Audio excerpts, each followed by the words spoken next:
everyone. So I have done a few instructional videos on how to stain, but I haven't really told you guys about how you can make your own stains with our products.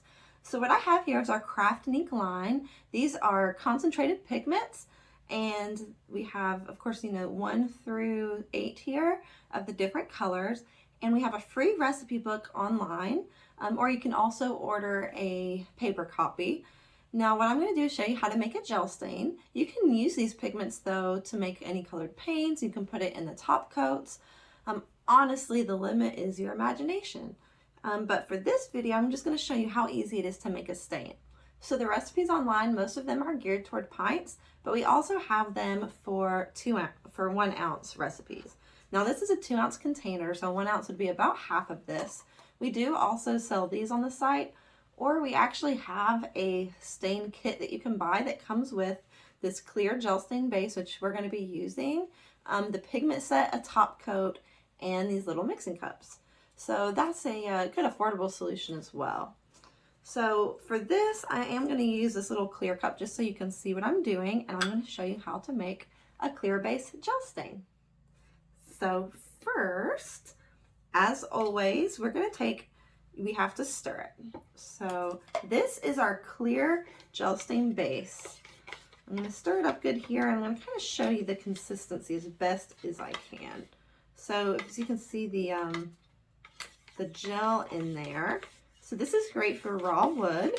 It also can go over already painted or stained surfaces. All right, so I feel like we've mixed that up pretty good. And I'm going to use our recipe for mahogany. So if you don't have mahogany wood, you can make a mahogany colored stain. And that calls for, the base of this is 16 drops of number 6, which I have right here. It's our brown, okay? You want to shake these up really good. And they do come with a seal, so make sure you remove the seal inside. I do recommend wearing gloves because this will stain your fingers. Of course, I'm not wearing them right now. There's nothing toxic in it. But if you don't want it to stay on your hands, you should probably wear gloves. All right, so let's see if we can get 16 here. 1, 2, 3, 4, 5, 6, 7, 8, 9, 10, 11, 12, 13, 14, 15, 16. And I think I have a little bit more than an ounce in here, so I'm just going to do 2 more. You know me, I like to wing it. Alrighty, and you can mix it all in when you're done, but I'm going to kind of do it as we go so you can see how this works. See how it mixes in there really nice? It's a beautiful brown stain by itself. Alright, I've got my little recipe book here I'm looking at. Alright, and then we need 8 drops of number 2. So number 2 is the red. Shake that up. And we're going to do 8 drops. 1, 2, 3, 4, 5, 6, 7, 8. And then we're going to do 4 drops of number 5. Here we go. The blue.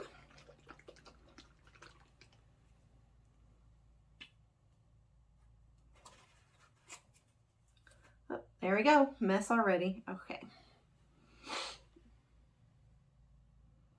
1, 2, 3, 4. All right, and we've got 1 color left, so we need 2 drops of number 8. It's our black.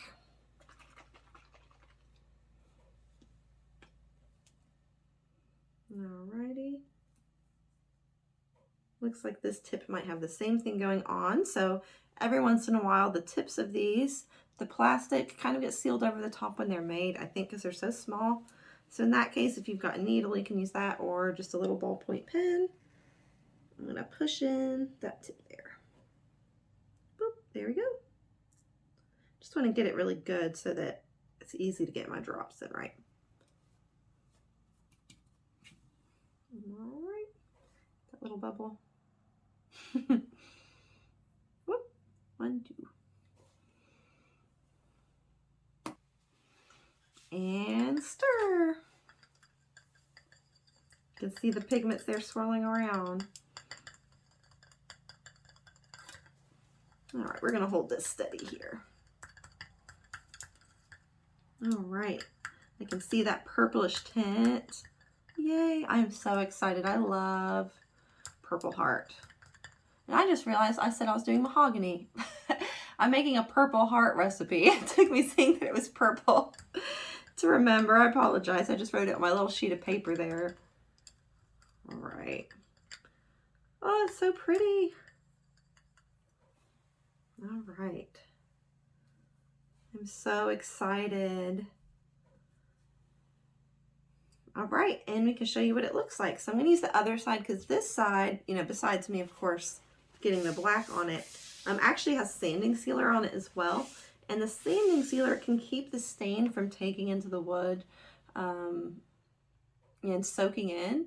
Now I know we talked about using it sometimes if you want to get even coverage, but again, that does depend on the type of wood. For this here, I don't think it's needed, so we're just gonna apply the stain directly.